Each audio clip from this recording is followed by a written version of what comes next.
Hello and welcome to an album a day, what am I at, 4. For today, I chose a very important album in my history with music.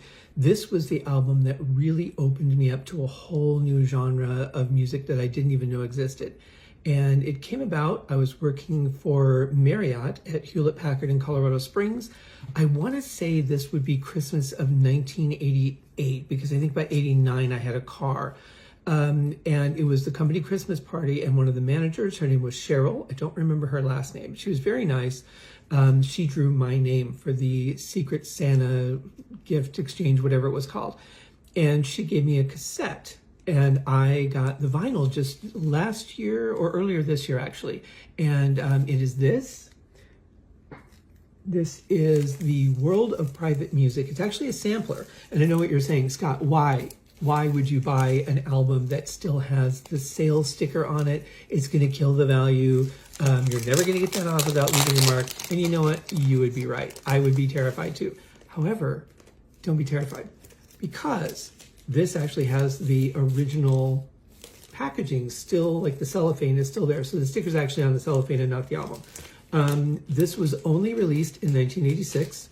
And this is the US copy. The album, actually, the jacket is in mint condition, and so is the album, and it plays absolutely beautifully. This would be, I think, the only album that Private Music issued with the black label before they actually changed it over to the label that's on the album cover actually became the label that's on their sticker for their all their releases. And the most important part about this release for me is that there are 2 songs by an artist by the name of Patrick O'Hearn, who used to play for Frank Zappa and Missing Persons.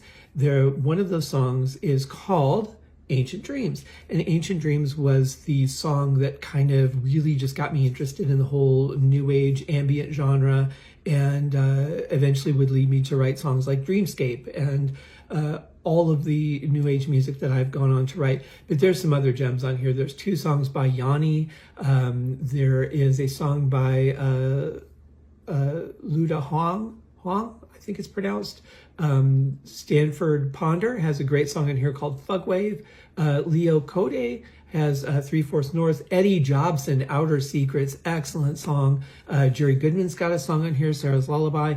It's just excellent music. And I was so excited to find out that they had released this as a vinyl, since it really is just a sampler of their music.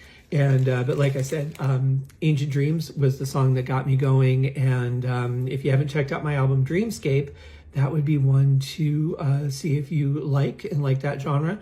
But this one, The World of Private Music by Private Music, who is the company, is definitely one to check out. Now, interestingly, when the very first time I was ever in Los Angeles, I decided that I wanted to see if I could get a record deal with these guys. So not knowing anything about the music business, and I'd only really written, I think, maybe 2 or 3 albums by this point, and they weren't all ambient, or they weren't all new age songs. I mean, there was some rock and roll songs and stuff.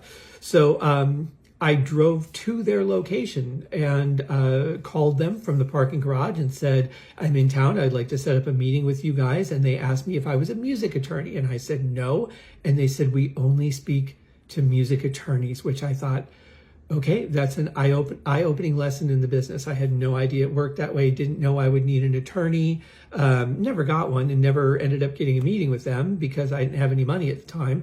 But it was interesting, and a lesson learned. But yeah, check out Patrick O'Hearn stuff. Absolutely amazing new age artist. Eddie Jobson, another one, just absolutely fantastic. And hope you guys enjoyed today's selection. I'll be back tomorrow with another one. Cheers.